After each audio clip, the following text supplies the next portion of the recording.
Kung wala kang pinaglalaban sa buhay, you're a worthless animal. Yan ang sabi sa amin ng isa sa pinakadakilang guro na aking nakasama, Kaabe Tuebeo.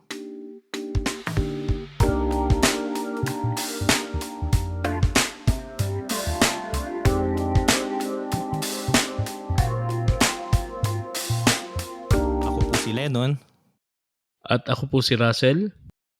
at welcome sa ating podcast, Tamang Usapan. Usapang may tama. Magandang Eto na gabi. naman tayo. Magandang gabi, magandang umaga kung nasan man po kayo. Nandito ulit kami. Yes, welcome uli sa ating 8th episode dito sa Tamang Usapan, Usapang May Tama. Kasama si Lennon. Nagpapasalamat kami sa patuloy ninyong pakikinig. And ngayon, malapit na ang Holy Week nun. And ano Oo. ba meron? Ano bang gusto mong pag-usapan ngayong araw na to? Before po tayo sa ating regular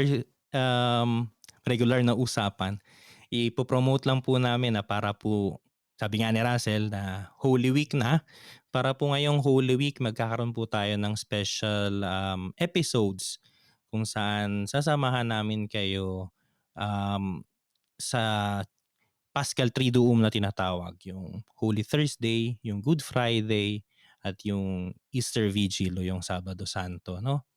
So, para siyang mini reflection guided dun sa liturgy ng mga araw na yun. So, samahan niyo po kami sa this week po na siguro I think we can upload the first one sa Wednesday para one day ahead, no?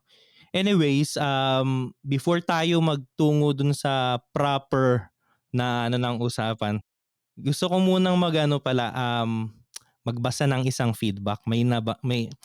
Meron po tayong natanggap na feedback sa email. Uy, Basahin ko lang that's nice. Sige, let's hear it. Oo. Galing kay John Titus. Sa ano natin to, dun sa episode 4, yung pinag-usapan natin ay temptation. Ganda yung sabi niya, this podcast about temptation and identity really resonates to my pursuance of reowning oneself.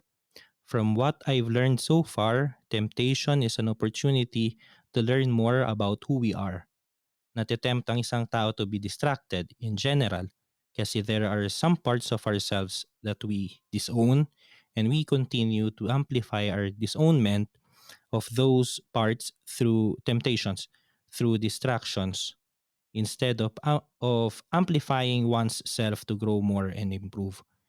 And those parts of ourselves are continued to be buried down to our subconscious minds that eventually being replaced with the masks that we created out of disowning those parts. More power sa inyong dalawa and continue to do this kasi nakakatulong talaga to sa kamalayan ng isa't isa. More blessings and more followers/listeners to come. And ayun, ang kanyang feedback. Thank you, Jan, sa feedback. Nakakatuwa. Sakto sa Holy Week yung Grabe, temptation. grabe. Si Titus ay aking, senior sa seminary. Ah, Kambal ko 'yan.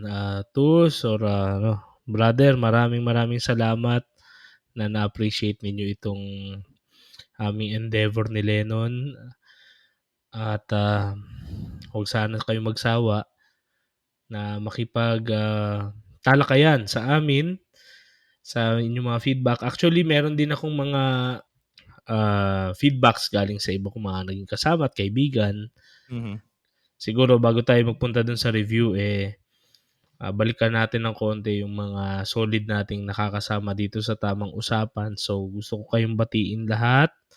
Si Eugene, si Titus, yung mga kaibigan ko, si Ryan, si Myro, ang sila Pia, sila Badet, yun ang mga nakikinig sa atin na mga naging bahagi din ng aking buhay sa studies ko at saka sa trabaho. Thank you at patuloy kayong makakaasa na itong usapang ito ay may tama at May tama. correct at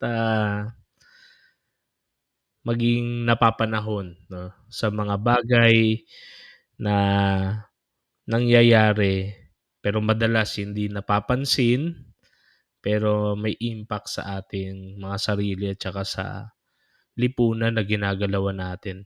Actually, yun naman ang naging trabaho ng mga thinkers, no? Mga unpopular and unwanted people sila ng society. Pero somebody has to do the thinking. Hindi namin sinasabing kami yung thinkers, no? Kami yung siguro yung nagkukwentuhan para merong pag-isipan yung mga tunay na thinkers. With that, Oo. nagpapasalamat at na-appreciate talaga namin ang inyong mga feedbacks. Yun.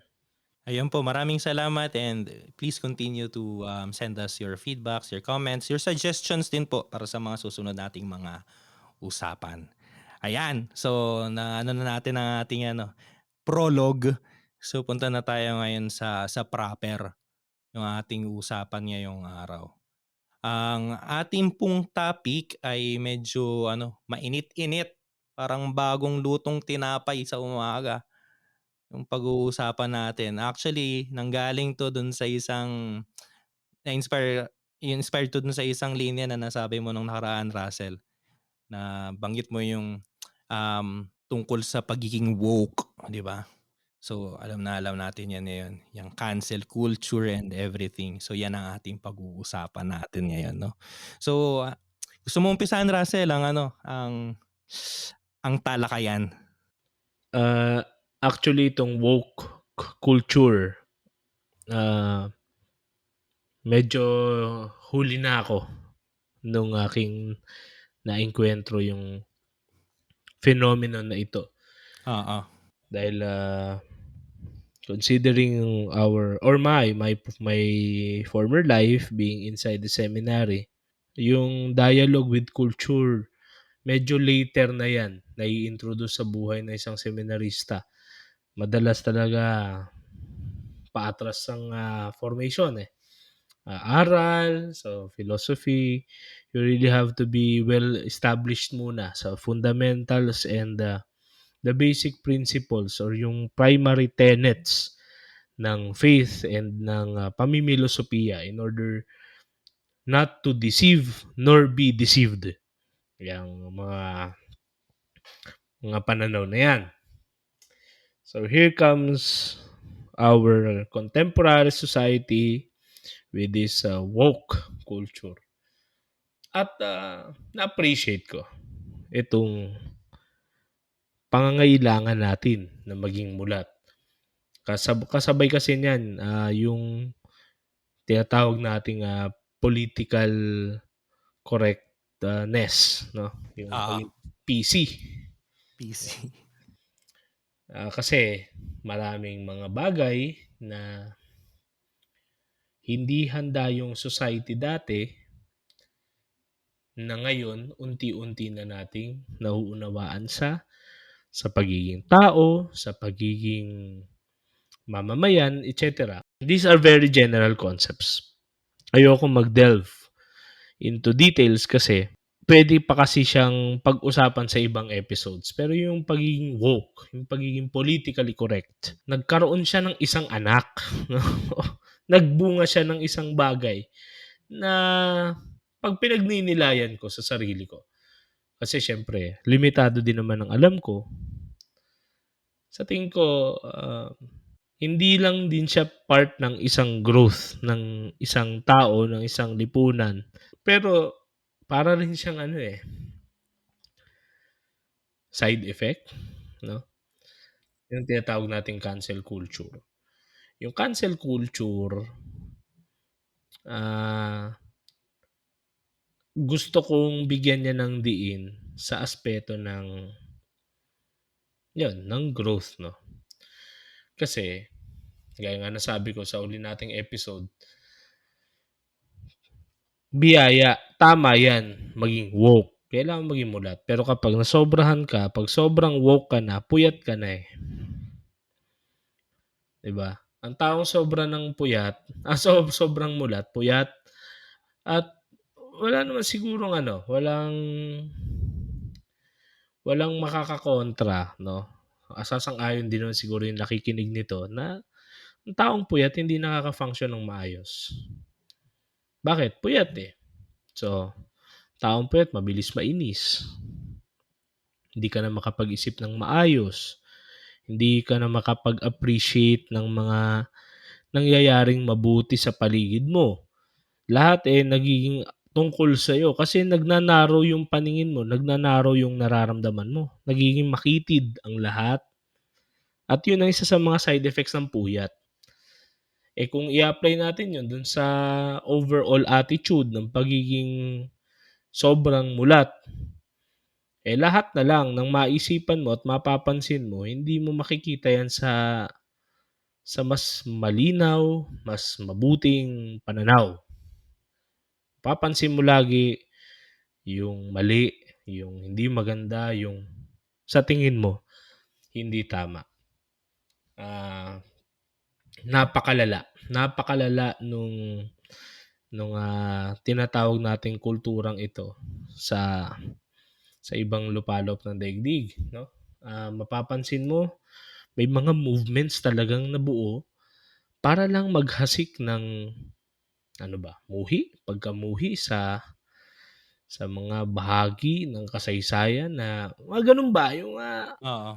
dito sa Pilipinas nadarama natin, no? Pero sadyang hindi pa kasi handa din talaga yung society nating makipagsabayan sa intellectual growth ng karamihan.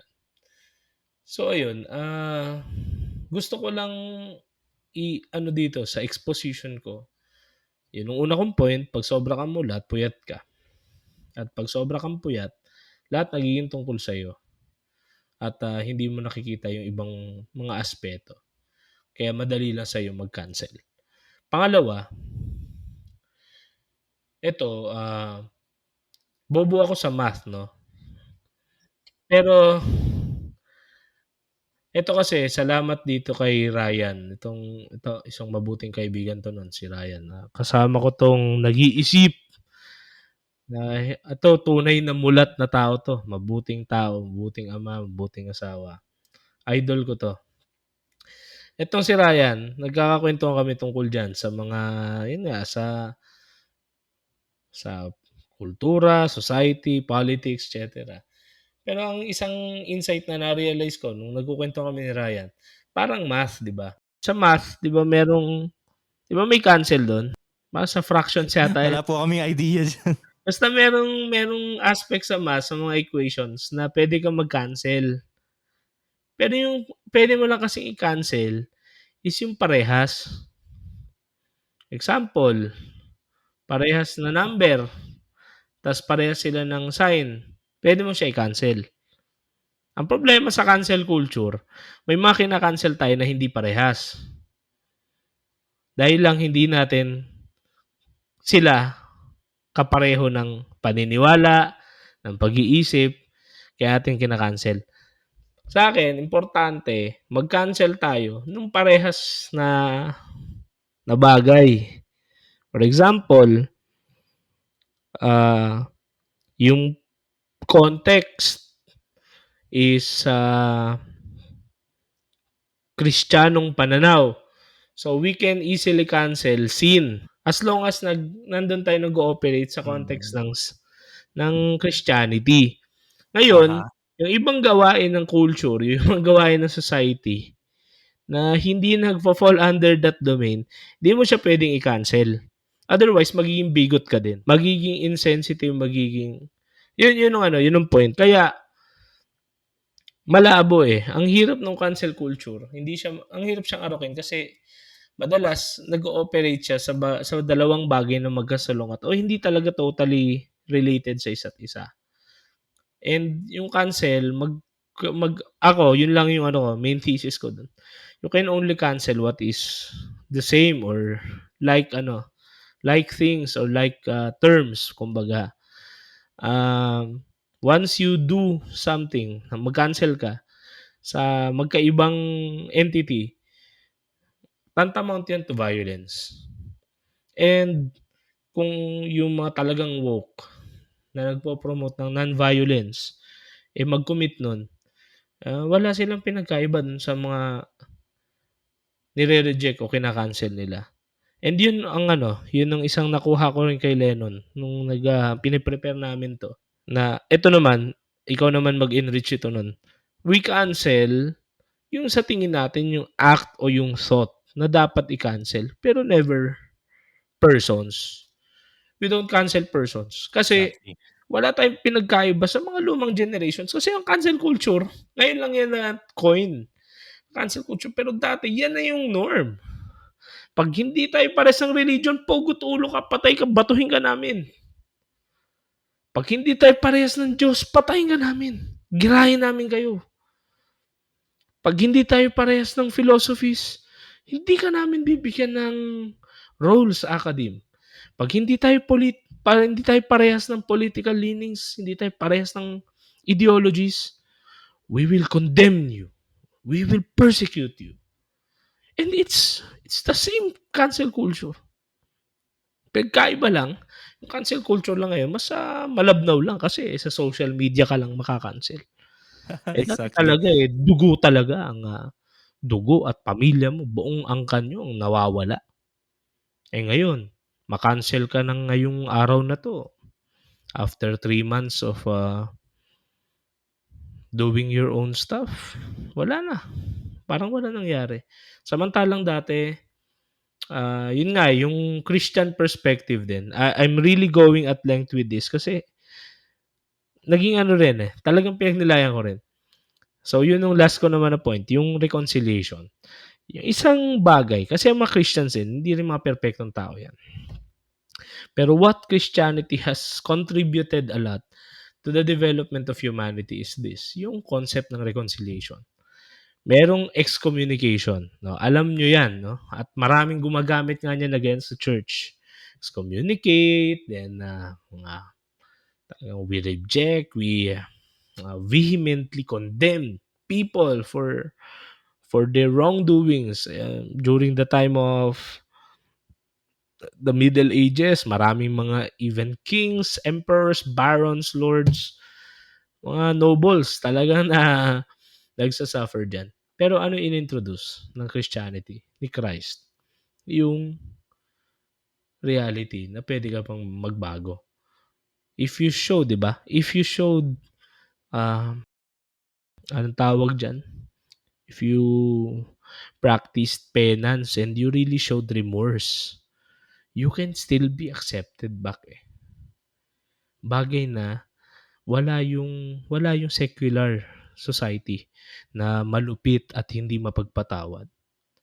Pero minsan Exactly. mag-ingat tayo kasi mga Kristiyano ngayon, wala na, para na rin silang secular parang hindi na Kristiyano.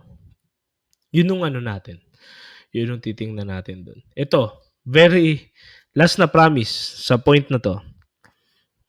During my thesis, ito, heads up, this might really sound so political, pero this is not mine. Nag-conduct ako ng key informant interview kasi yung aking thesis Wow. is key informant interview yun dahil, ang thesis ko is actually phenomenology vis-a-vis missiology, 'no? So, siyempre kanino ka magtatanong? Sa isang missionaire o sa misyonaryo. And, he is a French priest who has been assigned here in the Philippines, si Father Jack. No, yung spelling nung Jack, yung Jacques, 'di ba? Yung Jacques. Father Jack, kung nasaan ka man, maraming salamat sa inspirasyon mo. So, si Father Jack, bago magpunta ng Pilipinas, matagal siya nag-mission sa China at sa Tanzania. Tapos, nandito siya sa Pilipinas way back 2016, 2017. Pero, long story short, meron siyang sinabi na tumatak sa isip ko to be a genuine Christian, hindi ka magiging genuine na Kristiyano daw. Very particular to nun. Ikaw, brother, sabi niya sa akin, hindi ka magiging genuine na Kristiyano kung hindi mo mapapatawad si Duterte. Oh. Kasi during the time kasagsagan talaga siya ng tokhang, talagang Oo. kasagsagan ng mga, quote and quote, extrajudicial killings as reported. Uh, and during my seminar formation, I have been so passionate about it kasi imagine mo yung seminaryo namin pare, nandito tapos siguro less than 100 meters away or hindi, 100 meters. So, sabi so kulang-kulang 100 meters away dun tinatambak, eh. Dun O binabato Caloocan. yun, oo, sa Caloocan. Dun binabato yung mga nakabalot sa packaging tape ng mga bangkay na binaril. Na halos hindi na makilala yung mukha kasi pag tanggalin mo yung tape talagang wala na. And, I'm so enraged 'no, galit na galit ako sa nangyayaring ito and nagkaroon doon ng nagkaroon ako dun ng gano'ng passion. Kaya ko rin naisulat yung thesis ko about the ethics of the face. And yet here comes a quite unpopular opinion from a missionary himself. And dun ko rin na-integrate, na hindi ka puwedeng maging Kristiyano lang at galit ka lang. At some point, you really have to find forgiveness in your heart. And forgiving does not mean tolerating or, turning a blind eye, no? But, proactively pursuing justice. Pero hindi ka dapat kainin ng hatred. Yun ang take away ko dun, eh. Kaya nung sinabi niya yun, actually hindi ko ni-raise yun 'no, yung topic na yun. Pero during that time kasi talagang fed kasi tayo ng talagang sentiments to really be Oo. angry for simply, just to be angry 'no. Mhm. To the point na hindi na nga rational, eh. Pero sinabi niya yun, out of the blue lang talaga. Yeah, "Ikaw brother, you can't really be a good Christian without forgiving Duterte." It really struck me. It really made me rethink how I conduct my affairs, how to live out what, I believed was my vocation during that time. Ayun, uh, we can easily cancel people. We can even rationalize or intellectualize canceling people. Pero ano yung sinasabi nun tungkol sa atin, 'di ba? Ayun, yun ang akin nun. Galing, galing. Ayun nga po, so sa mga hindi pa nakakalata, halatang halata po ang pagiging Levinasian namin ni Russell. Pero siguro for me, para dito sa sa usapan natin, lest we perceive na masyado tayong conservative, masyado tayong anti-woke. Siguro I would like to start. Ako kasi talaga naniniwala ako sa um, sa ethics hindi naman lahat, sa ethics ni Aristotle, 'no. Ang sabi ni Aristotle, we do things because we believe that those things will cause us joy, will be good, will be for the good, 'di ba? Kahit na kahit na mali minsan, ang motive natin is for something good. So, I think itong woke culture, political correctness, and later on ang kanyang present incarnation, that is cancel culture. I believe na ang umpisa nito, ang root nito is for something good. Which is ayun nga, na we have to be aware, we have to be awake na makita natin yung mga injustisya sa paligid natin. Kasi ang tagal na panahon na nabubuhay tayo na parang may dichotomy, alam mo yon. Na para bagang um, meron ako yung aking personal na buhay, yung aking mga pananaw, tapos iba yung public na ako, yung public na mga pananaw ko. Pagdating halimbawa sa mga question ng social justice, ng politika, Hindi ako masyadong mag-aano diyan, hindi ako masyadong mag-e-express tungkol diyan. Maganda na at least na-recuperate natin through this, yung pagiging ano ba, social awareness ba, na maging mulat tayo sa kung anong nangyayari sa mga kapwa natin, sa paligid natin. That is good, that is good. But again, like all things good, we tend to bring them to the extreme, and that spoils the good. I think yan yung nakuha natin ngayon sa present form ng woke culture, ng kahit nga yung political correctness tsaka especially yung cancel culture. Now, naumpisa na ni Russell na magbigay ng kaunting mga pointers ba sa yung kung ano yung matatawag natin na Christian alternative or Christian perspective. Gusto kong ipagpatuloy yon. Mayroon sa di ko alam po kung alam na ninyo to, pero siguro narinig na ninyo ng ilang napakaraming beses na mayroong kasabihan, 'di ba? May adage na ang sabi ay, condemn the sin, love the sinner. I think yun yung yun yung wala sa ating current cancel culture. We cancel people, but we do not cancel the act. Oo, galit ka kasi dahil sa ginawa.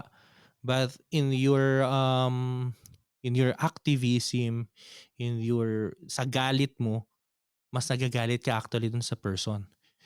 Eto, kanina, nagbukas ako ng Twitter. Wow, Twitter, di ba? Millennial. So, yung mga nakaraan kasi medyo mas active ako sa Twitter. Although, rin yun, dumpster fire din yun. Yan. Anyway, sabi sa akin ay 7 years na raw ako nasa Twitter. Lately lang ako naging active. Sabi nga ni Russell, nung nasa seminary kami, more on the basics, the fundamentals ang pinagfo-focusan. And then, kaya ngayon lang din yung dialogue with culture and everything. Pero sa Twitter, yun nga, sinabi ko na nga, it's a dumpster fire. Nandun lahat, napakaraming doon, armchair activists, armchair generals, no? Pagka ang topic halimbawa yung gera sa Ukraine, ang daming armchair generals. Ang dami, napakaraming very vocal lang mga tao sa kanilang mga opinions, which is parami good in a way because discourse is always good for progress. Kapag walang yung sinasabi nga yung method nga ni Hegel, 'di ba, na thesis, antithesis, synthesis. Pagka walang ganun, pag wala kang oposisyon, pag walang kumukontra sa'yo, walang progress. Para magkaroon ng progress, magkaroon ng progreso ng katauhan, dapat mayroong kukontra, mayroong magbabangga ang mga ideya, which is good. Ayun lang ang problema, minsan hindi ideya yung mga nagbabanggaan. Minsan ang mga nagbabanggaan yung mga emosyon. At minsan, ang mga tinitira ay hindi mga ideya, kung hindi yung mismong mga tao. Di ba? Quick dagdag. Aha. Minsan hindi emosyon, interes. Ayun pa. Yung sinasabi mo nun, bago ko lang kasi makalimutan, isang gusto naming i-impart din sa inyo dito sa tamang usapan yung pagiging critical, no?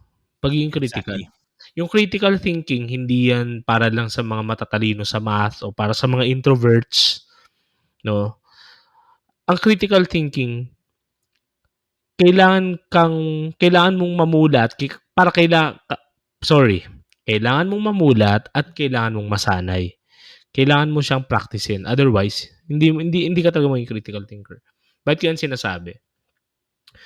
Napakaganda ng sinabi mo nun and talagang gusto ko siyang dagdagan lang kasi mapapansin ninyo sa mga nandito sa ating woke propaganda or woke phenomenon, merong dalawang klase lang ng tao, brother. Yan lang masasabi ko. May dalawang klase ng tao.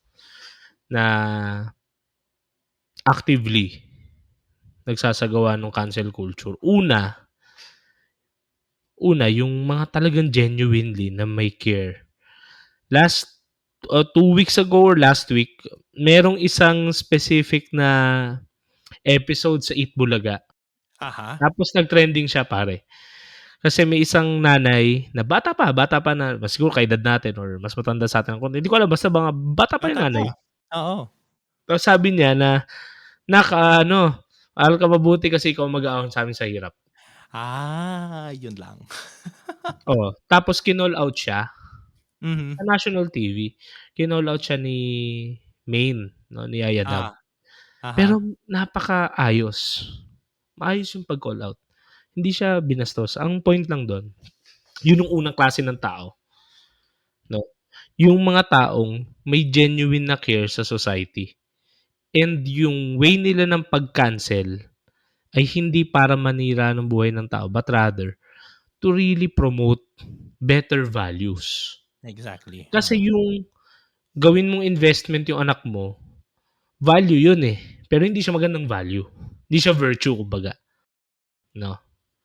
And ito, here comes Main Mendoza, prudently addressing the issue and reminding the mother na, "Bata ka pa, you can still work, you can still pursue your own dreams." Yung bata, 6 years old lang, you allow the kid to grow na hindi nape-pressure at hindi hindi nagkakaroon ng gano'ng klase ng pag-iisip na, "I'm just existing in order to appease or to improve the lives of my parents." Kasi it's never the reason for us, 'no, to be born, 'no. Iba, we have our own life journey. Ang ganda lang nun, ang ganda. May pangalawang klase ng mga puyat. Ito yung mga puyat pala. Yung una, yung mga taong tulad ni Main Mendoza, mulat. Pangalawang klase, mga puyat. Ano 'tong mga 'to? Simple lang, yung mga may pansariling agenda. Galit sila, nagka-cancel sila kasi meron silang agenda. Meron silang ideolohiya o meron silang, gustong mangyari para maghasik lang ng galit mula sa masa. At dito yung sinasabing critical thinking kasi kailangan mong bantayan yung sarili mo kung kanino ka nakikinig. At habang nagbabasa ka ng mga posts o nakikinig ka ng mga rants, hinto ka ng konti, hinto ka saglit. Pakinggan mo kung saan nanggagaling yung mga ganong remarks sa quote unquote cancel culture. Nanggagaling ba 'to dun sa ugali o perspektibo na mapaunlad, mapabuti yung pagkatao natin at yung lipunan natin o kasi meron silang binibentang propaganda?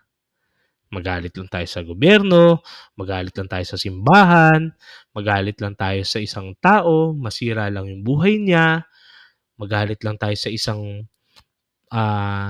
grupo, magalit lang tayo sa isang personality. Kailangan nating tingnan 'yun. Yun lang, sorry na-interrupt ko pero, gusto ko lang gawin yung puntong 'yun. Thank you. Actually maganda, ang ganda ng ano mo dun Sel, yung mga mulat at yung mga puyat. Yun nga, yun din yung tinutumbok ko kanina pa na it came from a good motive, pero minsan nadadala natin sa extremes. So ayan, nabanggit ni Russell yung mga may mga self-interest, may mga ulterior motives ba. Meron ding ibang genuinely yun nga na nadadala lang ng emosyon. Kaya ganun yung ano, yung attitude, no? So, I think ang kailangan natin kasi talagang ma-recuperate yun nga yung idea, yung Christian perspective ng condemn the sin but love the sinner. Yung condemnation ng isang bagay, ng isang injustice, that is a Christian vocation. Yun ay bahagi ng ating pagiging Kristiyano. I'm addressing yung mga listeners natin ng mga nabinyagan. Sabi sa atin sa catechism, 'di ba? Sa binyag we acquire the three offices the three missions of Christ, di ba? Yung priest, king, and prophet. Anong ibig sabihin ng prophetic mission? Pag binasa ninyo po yung mga propeta sa Old Testament, yan sila Isaiah, Jeremiah, Ezekiel, yung mga yan. Amos, si Amos ang napaka sa social justice. Pag binasa po ninyo yan, punong-puno yan ng mga ng mga denunsya, yung mga condemnations sa mga social injustices. Di ba? Ngayon, ngayong Kwaresma, siguro yung mga yung mga sa atin na medyo mas active na atin na mga misa at nakikinig rin ng mga ng mga reflections and everything, no? O yung iba siguro nagdadasal din ng Liturgy of the Hours. Siguro familiar kayo doon sa isang I think it's Jeremiah o Isaiah. I want to correct po ninyo ako. Hindi ko na matandaan kung kanino galing. Yung bang may sinabi, di ba? Sabi ng Diyos, I don't need your sacrifices. I don't need your holocausts. What I need is a repentant heart. Joel. Thank you, Russell. Not your garments. Ang dami niyan sa mga prophets. And actually, that ngayon ang translation natin diyan, which is good, is personal conversion. Pero yung sa konteksto ng mga propeta nung sinusulat nila yon, actually that is a condemnation of something, of an injustice in the society. Na halimbawa, pag binasa po ninyo yung si Amos halimbawa, ano yung kanyang mga dinedenounce doon? Yung unfair na exchange ng na sa market ng pagka bibili ka tapos tinataasan yung presyo. Kasama yon doon sa injustices na kino-condemn doon. Yung pagpapautang na papautangin mo yung mahirap tapos kukunin mo yung lahat-lahat sa kanya para lang mabayaran niya yung utang niya, kasama yun doon sa mga basahin niyo po ninyo yung mga prophets, napakaraming doon. Mamumulat talaga kayong tunay. Pero ayun nga, so it's part of Christian vocation. Pero kung di po ninyo napapansin, lahat ng yun, ang kino-condemn ay yung gawa. Yung tao, hindi. Yung tao, sabi nga ni Russell, ayun, may magandang kanina si Russell, historical na example nitong cancel culture. Kasi nga, sabi nga Russell, yung term ay bago, ngayon lang yan, recent, pero yung kultura ng pag-cancel, matagal na yan. Sa Soviet Union halimbawa, very very famous to sa mga history nerds, di ba? Alam natin na si Stalin ang nag-imbento ng mga pinakaunang Photoshop kasi kapag meron siyang pinapatay na o pinatanggal niya tapos may picture silang magkasama, ine-edit nila para mawala yung tao. So para siyang hindi nag-exist. Ganon din pagdating mga halimbawa sa Middle Ages, yung excommunication ng simbahang Katolika. Ano po yan actually, pag binasa ninyo, ayon sa canon law tsaka sa tradisyon ng simbahan, it is actually not a condemnation of a sinner, rather it's medicinal. So ang talagang niyan, ang talagang end niyan is for the person to realize that what he has committed, the grave thing that he has committed, that he was that he himself caused himself to be outside of the church, no? So ang end niyan is that for himself to go back. Pero pagdating ng Middle Ages, naging siya, na-weaponize siya dahil nga nagkaroon ng mga political agenda ang mga ilang mga kapangyarihang mga ecclesiastics, no? So na-weaponize siya, kaya rin ngayon pangit yung pangit yung tunog sa atin excommunication, ganyan.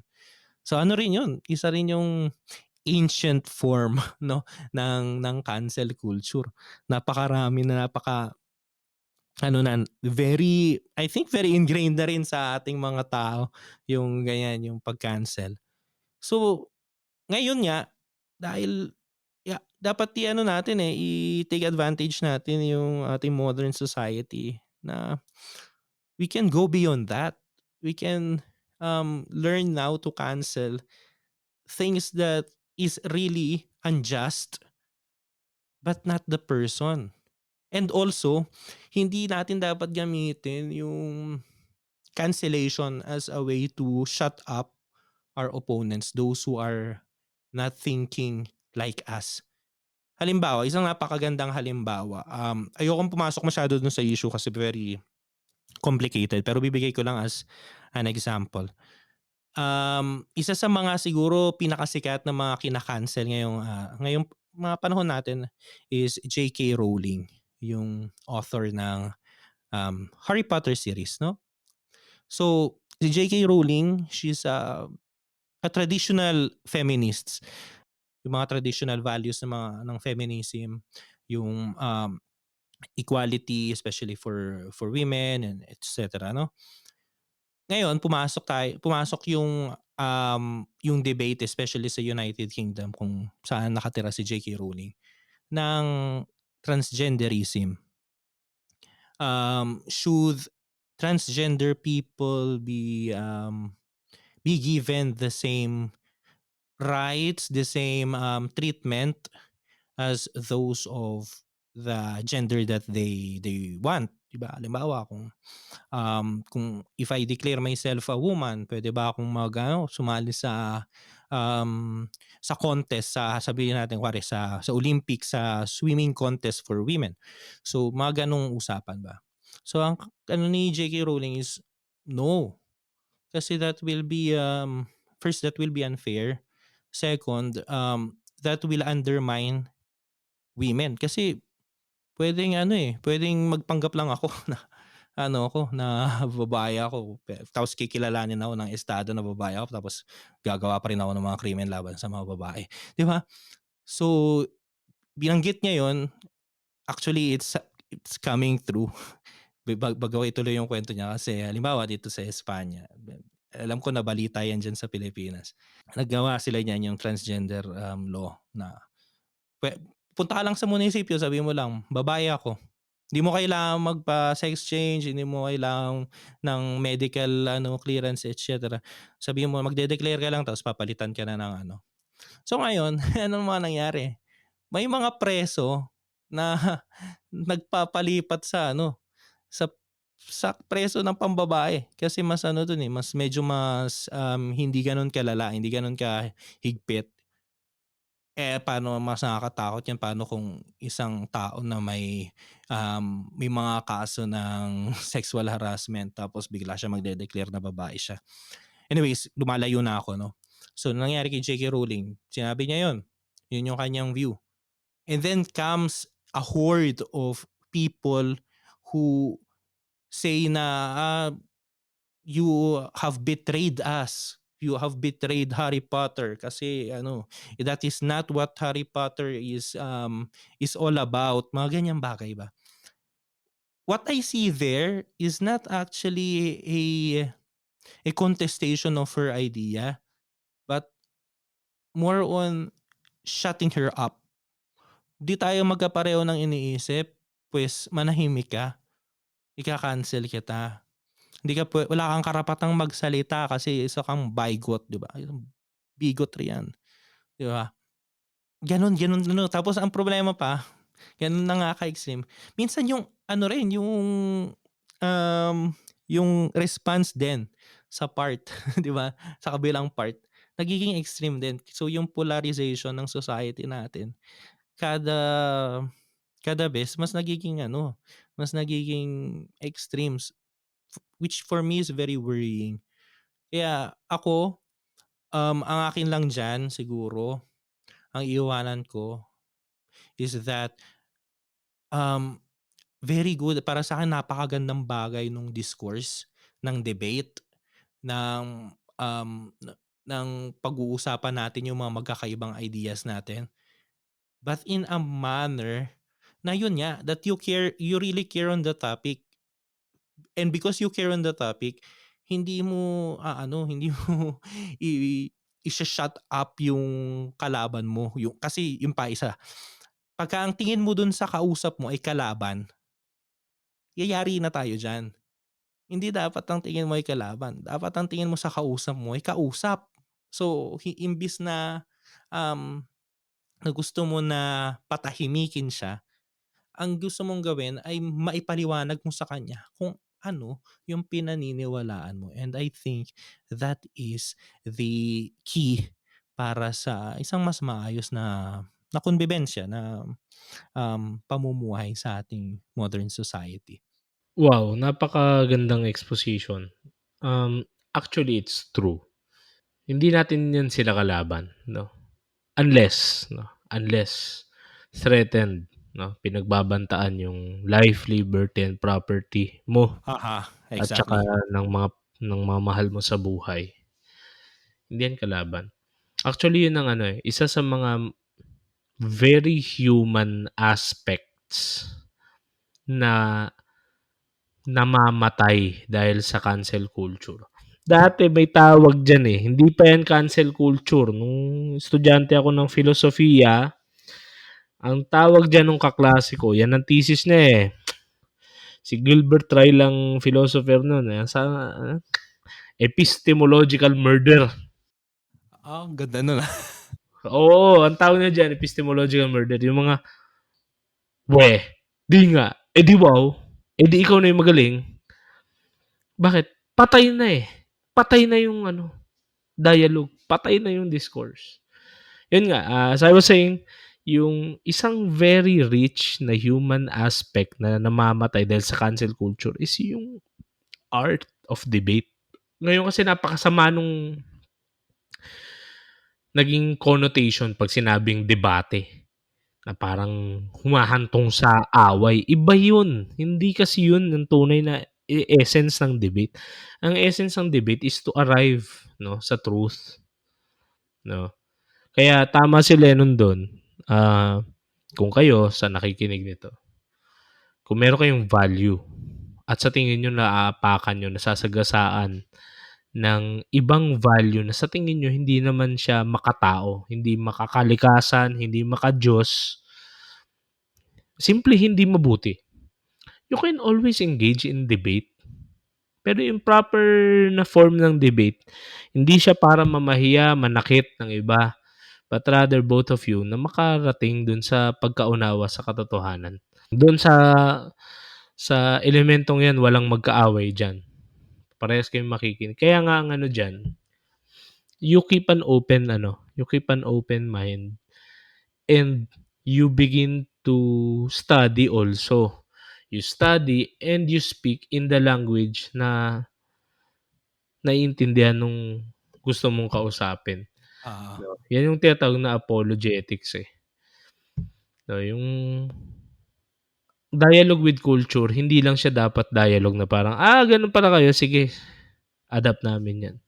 Isa ring sakit ng simbahan yan. Kakadialogue, maraming values ang simbahan na binaboy na. Liturgy, apostolate, nireduce ng napakaraming pare. Akala nila kasi sila yung may-ari ng simbahan.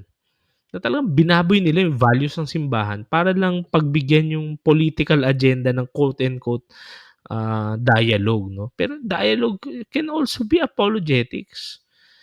Ibig ko sabihin, if Christianity is meant to be a sign of contradiction for the world, it means it has something to offer the world, to improve the world. At hindi lang parang makikinig ka sa mundo, then baguhin mo sarili mo. Parang kagaguhan tawag doon. Para kang nakipagrelasyon sa isang tao, tapos binago mo yung sarili mo para lang mag-fit in ka sa kanya, para hindi ka niya iwan. At the end of the day, kahit anong gawin mo, iiwan ka ng mundo, no? Sa isang Kristiyano, i-reject ka ng mundo kasi nga, Kristiyano ka. Yun yung dun eh.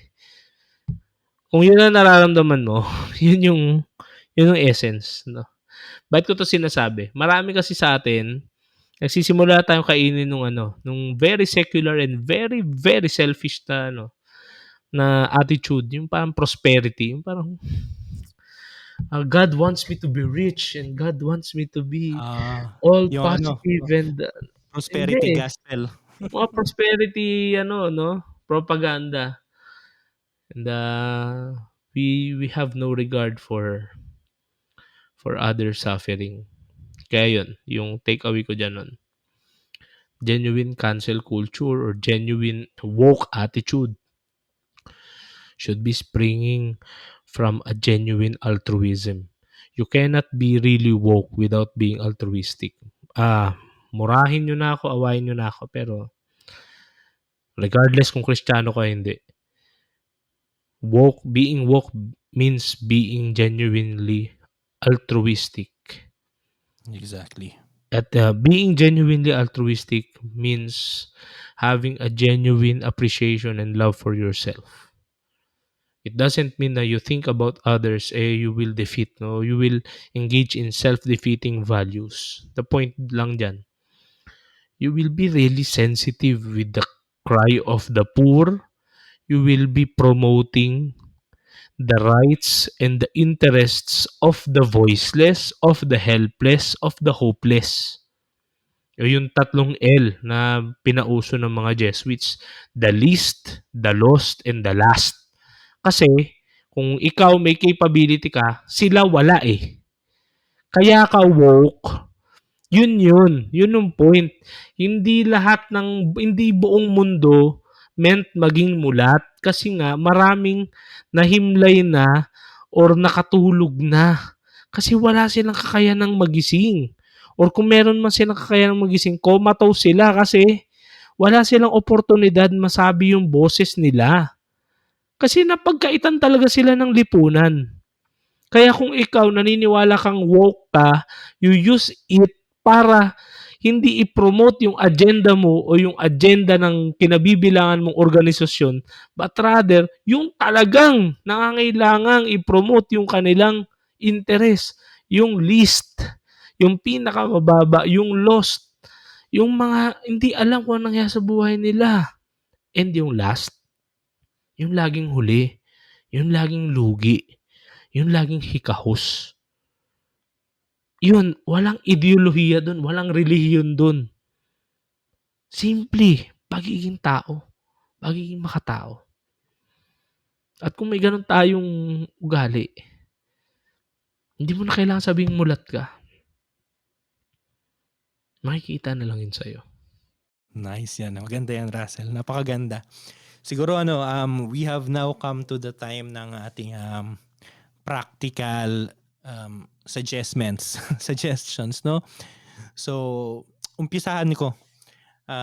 Gusto kong magsimula dun sa punto ni Russell na genuine wokeness, genuine awareness sa social justice. Yung pagiging mulat at hindi yung pagiging puyat, baga, comes from through altruism, yung being for the other, di ba? Napaka-Levinas yan. Kasi minsan, baka pinaglalaban natin ito, social justice, ganyan. Pero hindi naman pala talaga para sa iba, kundi para sa sarili natin, para sa ating egoistic ideologies. Kasi ito yung pinaniniwalaan ko, kaya dapat ito yung masunod. Ito yung dapat na marinig ng marami. So, I think isa lang yung aking suggestion. Sakto. Yung Holy Week. Di ba? Siguro, let's make an inventory of the things na pinaglalaban natin sa buhay. Yung socially speaking, mga pinaglalaban natin. Hindi lang ideologies, mga pinaglalaban natin sa buhay. Kanina yung opening statement natin, para rin maintindihan ng marami bakit yun yung pinili ko. Galing yun sa isa sa pinakamalulupit na mga isang haligi ng filosofiya sa PUP. Sa PUP Santa Mesa, si Kaabe Tuebeo. Di ko malilimutan, sabi niya sa amin, first year kami ng college. Sabi niya, kung wala kang pinaglalaban sa buhay, you are a worthless animal. Kasi dapat mayroon kang ipaglaban. So ayun, Siguro, yun ang una mong sa inventory mo. Meron ka bang pinaglalaban sa buhay? Meron ka bang kasi hindi mo pwedeng sabihin perfect. We are not living in a perfect world. And dahil hindi ito perfect na mundo, may nakikita kang mga mali na dapat itama. Ano-ano yun? Ilista mo. I-inventory natin. And then now, after natin gawin yung inventory, okay, ito mga pinaglalaban ko sa buhay. Ang susunod nating dapat gawin, we contemplate, we meditate. Ito ba ay pinaglalaban ko kasi nakikita ko yung suffering ng iba na nararamdaman ko yung kanilang pinagdaraanan kaya gusto kong maging maayos 'to? O ito ba siguro ganun nagsimula pero ngayon ay pinaglalaban ko na lang kasi gusto ko na ma-prove ko na ako yung tama. So personal 'yon. So don't be afraid na baka yung pangalawa talaga, 'di ba? So ayun, inventory. Anong mga pinaglalaban mo sa buhay and para ba sa iba 'yon o para sa'yo? 'Yun yung aking suggestion para sa meditation, para sa ang assignment natin this week. Thank you nun. Ako naman, um, I just want to make it clear na itong podcast na ito, while we ourselves have a Christian orientation on things, no? Okay, we will not apologize for being Christians, but we apologize if it seems na yun lang kasi talaga yung namin, worldview. And we would really love to engage with you in dialogue. Kung sino man kayo, kung nasaan man kayo. Pero dahil yun nga yung perspectives namin, we sincerely hope na pagbigyan nyo rin kami na makapasok sa inyong isip at puso kasi wala naman kami intent na i-convert kayo or anything. Having said that, we are, sa mga kapatid nating Muslim, we are in the holiest season of the year, sa Ramadan. And sa mga kapatid nating Kristiyano, we are entering the Holy Week.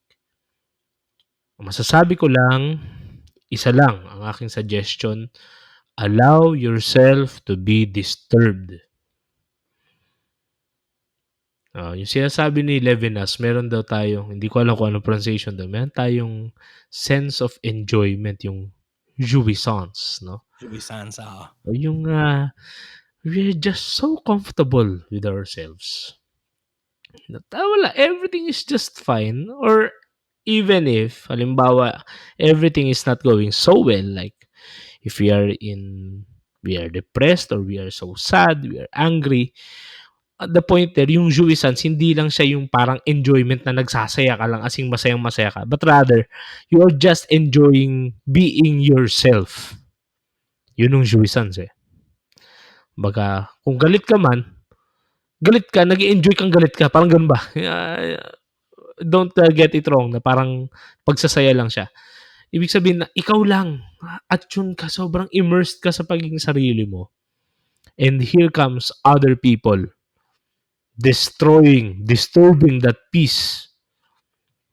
Gusto ko lang doon, i-suggest, allow yourself to be disturbed. No?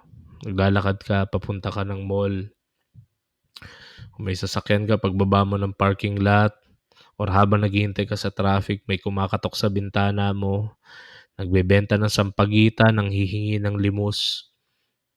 Let yourself be disturbed. Look at that person's eye. Tingnan mo yung mukha ng taong yun. Madalas, hindi mo lang papansinin kasi aalis yan pag hindi ka nagbigay ng limos. Hindi ko naman sinabing bigyan mo din ng limos. Kung ayaw magbigay ng limos, okay. At after all, sa Pilipinas, merong anti-mendicancy law. Pero you look at that person's eye. You look at that person's face. You look at that person's suffering. Kung nasa medical field ka, bugbog ka sa trabaho, you look at your patients. Kung guru ka, you look at the face of your student who is struggling. You just allow yourself to be disturbed. Kasi komportable ka na sa pagiging office man, pagiging family man, pagiging salesman, pagiging businessman, pagiging teacher, pagiging guro tuloy, pagiging doktor, nurse, or whatsoever, pagiging pare. Lalo na sa inyo, sa mga pare, mga seminarista, mga madre, minsan tataas ang tingin sa sarili nyo. You allow yourself to be disturbed. Yung iba dyan nagmamahano sa inyo, bumabati sa inyo, feeling nyo kayo na yung Diyos. Mahiya kayo. Mahiya kayo, please. O kung hindi man, sige lang. Pero sana mahiya kayo. Hindi sa inyo umiikot ang mundo. Kaya yan lumalapit sa inyo ng masaya, may pag-asa. Nakikita nila yung Diyos sa inyo. Hindi dahil matalino, gwapo o maganda kayo. Allow yourself to be disturbed. At kung nadisturbo ka, na gambala ka, try to reflect, no? Sa examine ninyo, sa dulo ng araw, bago kayo matulog, anong naramdaman nyo? Yung disturbance ba, napakalakas? Nabagabag ka kasi hindi ka nagbigay ng limos? Yung disturbance ba was in the form na nainis ka kasi busy ka tapos may nanggugulo? No judgments, no. Just observe your feeling. Then after feeling, observe your values. Nagalit ka ba? Dahil nagdadana sila ng mga bagay na ganun. Doon mo makikita yung values mo. And sana, lahat tayo, especially this Holy Week, madisturbo. Madisturbo tayo at makita natin yung nakapakong Kristo. Yun lang. And hinihiling ko lahat magkaroon ng peaceful at mapagpalang Ramadan at Semana Santa. Maraming salamat, Sel. So ayun nga po, paalala lang na magkakaroon tayo ng mga special episodes para sa this Holy Week. Gusto niyo po kaming samahan para masamahan din namin kayo sa inyong pagninilay-nilay, especially para itong tinatawag na Paschal Triduum. So hindi po siya yung form ay hindi po strictly na parang recollection na Okay. So parang lang light na usapan pa rin pero geared towards meditating what is really happening, no? So we will start that the first of these specials ng Holy Week sa Holy Wednesday. So para isang araw ang advance ng kada isa, no? So yun po. And maraming salamat din po sa patuloy na makikinig at sa patuloy na pagsuporta. Huwag niyo pong kalilimutan na pwede po kayo mag-send ng inyong mga feedback sa aming pong email, tamangusapan podcast@gmail.com. At pwede rin kayo mag-send ng voicemails. Andyan po sa baba sa description yung kung saan kayo pwede mag-send ng voicemails. And also please don't forget to rate us kung saan man po kayong platforms nakikinig. Please rate us. Makakatulong po sa amin yan para maka-reach din po sa iba pa. And thank you for sharing this also to others. Thank you. Thank you very much po. So ayun po. Ako po ulit si Lennon. At ito si Russell. At ito ang Tamang Usapan. Usapang may tama. Magandang gabi po. Magandang gabi. Bye-bye.